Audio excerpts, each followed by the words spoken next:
يا أيها الناس اعبدوا ربكم الذي خلقكم والذين من قبلكم لعلكم تتقون۔ بسم اللہ، الحمد للہ والصلاة والسلام علی رسول اللہ واشہد ان لا الہ الا اللہ وحدہ لا شریک لہ واشہد ان محمدا عبدہ ورسولہ وبعد۔ اعوذ باللہ السمیع العلیم من الشیطان الرجیم من ہمزہ ونفخہ ونفثہ، بسم اللہ الرحمن الرحیم۔ سورۃ التکویر اور سورۃ الانفطار اور اسی طرح سورۃ المطففین اور سورۃ الانشقاق، یہ وہ صورتیں ہیں جن میں قیامت اور اس کے مناظر کا تذکرہ ہے، اور حدیث میں جیسے آتا ہے کہ جو چاہتا ہے کہ قیامت کو دیکھے جیسے آنکھوں دیکھی چیز ہوتی ہے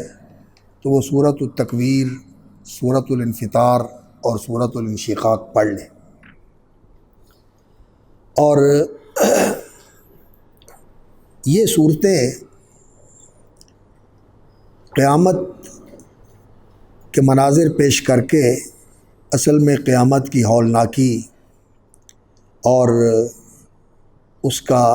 انسان کے لیے بہت ہی شدید ہونا کہ وہ بڑا سخت اور جاں گسل اور انسان کے لیے بہت ہی پریشان کن مرحلہ ہوگا۔ رسول اکرم صلی اللہ علیہ وسلم کا وہ فرمان کہ آپ صلی اللہ علیہ وسلم نے فرمایا، شیبتنی ہود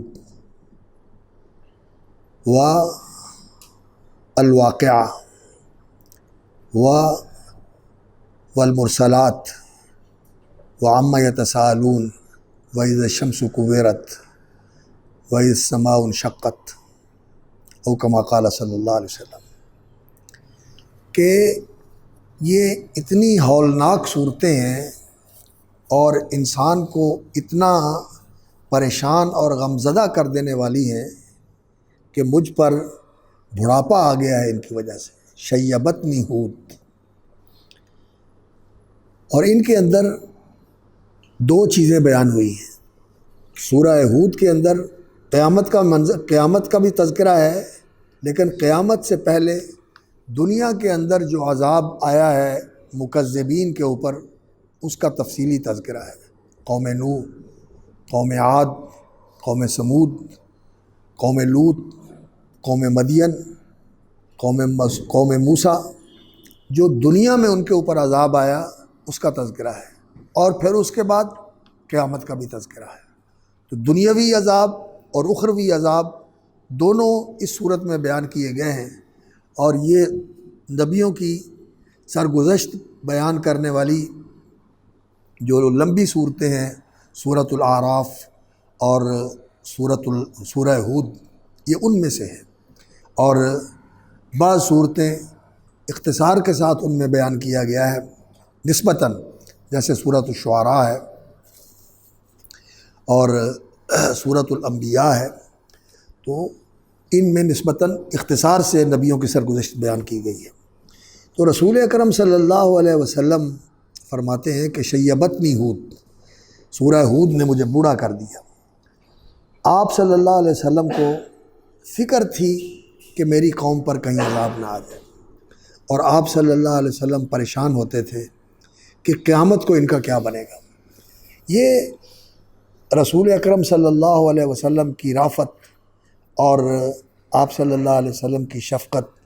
اور مخلوق کی خیرخواہی کا نتیجہ تھا۔ اپنے بارے میں تو یقیناً رسول اکرم صلی اللہ علیہ وسلم اللہ کی رحمت سے پر امید تھے کہ اللہ رب العزت آپ صلی اللہ علیہ وسلم کو نوازے گا، لیکن جہاں کہیں آپ صلی اللہ علیہ وسلم نے یہ کہا ہے وما ادری ما یفعل بی ولا بکم، اور مجھے نہیں معلوم کہ میرے ساتھ کیا ہونے والا ہے اور تمہارے ساتھ کیا ہونے والا ہے۔ تو اس سے یہ مراد نہیں ہے کہ آخرت میں نبی صلی اللہ علیہ وسلم کو بے یقینی تھی کہ میرے ساتھ کیا ہونے والا ہے، نہیں، آپ صلی اللہ علیہ وسلم کو آخرت کے بارے میں تو یقین تھا۔ آپ سے بڑھ کر اللہ رب العزت پر حسن ظن کس کا ہو سکتا ہے؟ کہ آخرت میں تو اللہ رب العزت کی طرف سے رسول اکرم صلی اللہ علیہ وسلم کو یقین تھا کہ اللہ تعالیٰ آپ کے لیے بہت بہتر آخرت لے کے آنے والا ہے، لیکن پھر بھی دنیا کے اندر خوف رسول اکرم صلی اللہ علیہ وسلم پر غالب تھا۔ لیکن اس آیت کا مطلب یہ ہے کہ دنیا میں میرے ساتھ کیا پیش آنے والا ہے، کیسی مشکلات پیش آئیں گی، کیسے حالات پیش آئیں گے، کیسے امتحانوں سے گزرنا پڑے گا، یہ میں نہیں جانتا۔ تو یہ آخرت کے بارے میں نہیں ہے، یہ دنیا کے بارے میں ہے۔ اور آخرت کے بارے میں اللہ رب العزت نے رسول اکرم صلی اللہ علیہ وسلم کو پھر تسلی دی، جیسا کہ قرآن مجید کے دوسرے مقامات پر ہے کہ لیغفر لک اللہ ما تقدم من ذنبک وما تأخر، اور وللآخرۃ خیر لک من الاولی ولسوف یعطیک ربک فترضی۔ تو یہ بشارتیں آپ صلی اللہ علیہ وسلم کے لیے ایسی تھیں جن پر آپ کو اطمینان اور یقین تھا کہ آنے والا وقت جو ہے آخرت کا بالخصوص وہ میرے لیے بہت اچھا ہوگا۔ تو نبی صلی اللہ علیہ وسلم کو جو فکر تھی وہ قوم کی فکر تھی، اس وجہ سے نبی صلی اللہ علیہ وسلم پریشان ہوتے تھے کہ کہیں ان پر ان کی سرکشی اور ان کے تمرد اور طغیان کی وجہ سے عذاب نہ آ جائے، اور آخرت میں یہ کس بدترین انجام سے دوچار ہونے والے ہیں، اس لیے نبی صلی اللہ علیہ وسلم فکر مند ہوتے تھے، جیسا کہ فرمایا لعلک باخع نفسک علی آثارہم ان لم یؤمنوا بہذا الحدیث اسفا، اور ما انزلنا علیک القرآن لتشقی، ان کو دیکھ کر کہ یہ مان نہیں رہے، نبی صلی اللہ علیہ وسلم خود اپنے آپ میں پریشان ہوئے جا رہے ہیں کہ پتہ نہیں میرے سمجھانے میں اور پہنچانے میں کوئی کمی ہے جس کی وجہ سے یہ مان نہیں رہے، تو اپنے آپ پر سارا بوجھ ڈالتے ہیں۔ تو یہ چیز تھی جس نے نبی صلی اللہ علیہ وسلم کو بوڑھا کر دیا تھا، اور قیامت واقعتاً ایک بڑا ہولناک مرحلہ ہے جس سے انسان جو ہے وہ خوف زدہ ہے، اور رسول اکرم صلی اللہ علیہ وسلم بھی اس سے ڈرتے تھے کہ کیونکہ اس دن اللہ رب العزت کا جو جلال اور اللہ رب العزت کا جو غضب ہوگا وہ سارے کے سارے سراسیمہ اور خوف زدہ ہوں گے کہ آج اللہ رب العزت بڑے غضبناک ہے، تو اللہ کے سامنے آنے کی کوئی ہمت نہیں کرے گا، سارے جو ہیں وہ نفسی نفسی کہہ کر پیچھے ہٹیں گے۔ لیکن رسول اکرم صلی اللہ علیہ وسلم کے لیے جو اللہ رب العزت کے وعدے ہیں ان کی وجہ سے نبی صلی اللہ علیہ وسلم پیش قدمی فرمائیں گے اور اللہ کی بارگاہ میں حاضر ہو کر سفارش کریں گے، اور امت کے لیے بھی اور پوری اللہ کی مخلوق کے لیے بھی اللہ سے دعا کریں گے، اور اللہ رب العزت آپ صلی اللہ علیہ وسلم کی سفارش قبول کر کے حساب شروع فرمائے گا۔ تو یہ صورتیں ایسی ہیں جو قیامت کا منظر اس طرح پیش کرتی ہیں جیسے آنکھوں دیکھی چیز ہوتی ہے، اور اس میں جو موضوع بیان ہوا ہے ایک تو قیامت کے احوال ہیں، ہولناکیاں ہیں۔ ہول کا معنی کیا ہوتا ہے؟ ڈرا دینے والی چیز جو انسان کو خوفزدہ کر دے۔ ہول کا معنی ہوتا ہے جس کی ہیبت سے انسان ڈر جائے اور خوف کھائے انسان، وہ ہول ہوتا ہے۔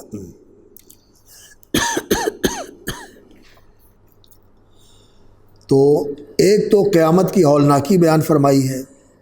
اور دوسرا اس وقت جو واقعات رونما ہونے والے ہیں ان کی منظر کشی کی ہے، اور تیسرا قرآن مجید کی حقانیت بیان فرمائی ہے، اور قرآن مجید کے لانے والے دونوں رسول ملائکی جبریل امین جو فرشتہ رسول تھا وہ بھی اللہ رب العزت کے منتخب فرشتوں میں سے ہیں۔ اللہ یصطفی من الملائکۃ رسلا ومن الناس، وحی کے لیے اللہ نے فرشتوں میں سے بھی چنے ہیں، یہ اللہ کے برگزیدہ فرشتے ہیں۔ ومن الناس، اور جو لوگوں میں سے اللہ چن لیتے ہیں کہ اللہ کا پیغام اللہ کی مخلوق تک پہنچائیں، وہ لوگوں میں سے برگزیدہ اور چنیدہ افراد ہوتے ہیں۔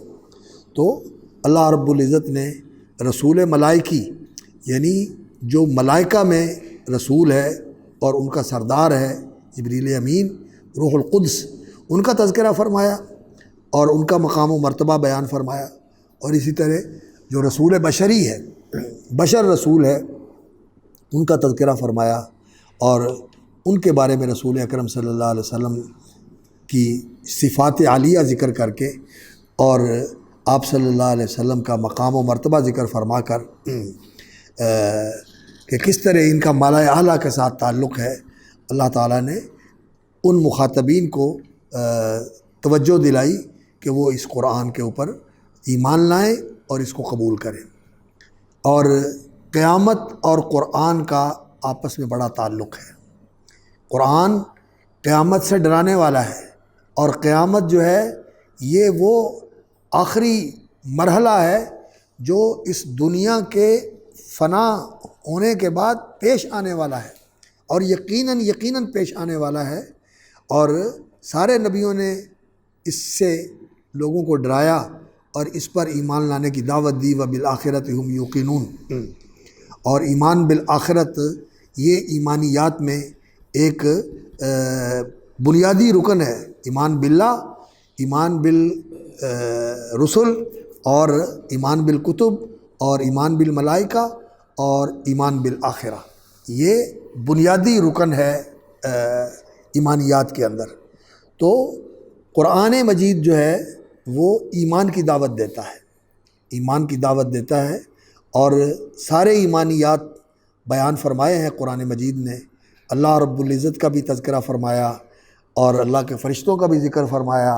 اللہ کی کتابوں کا بھی ذکر فرمایا، اللہ کے نبیوں کا بھی ذکر فرمایا، اور محمد الرسول اللہ صلی اللہ علیہ وسلم جو ہمارے نبی اور رسول ہیں ان کا بھی ذکر فرمایا۔ اور اسی طرح اللہ رب العزت نے آخرت کا بھی بڑی تفصیل کے ساتھ قرآن مجید میں ذکر فرمایا۔ تو قرآن مجید کا آخرت کے دن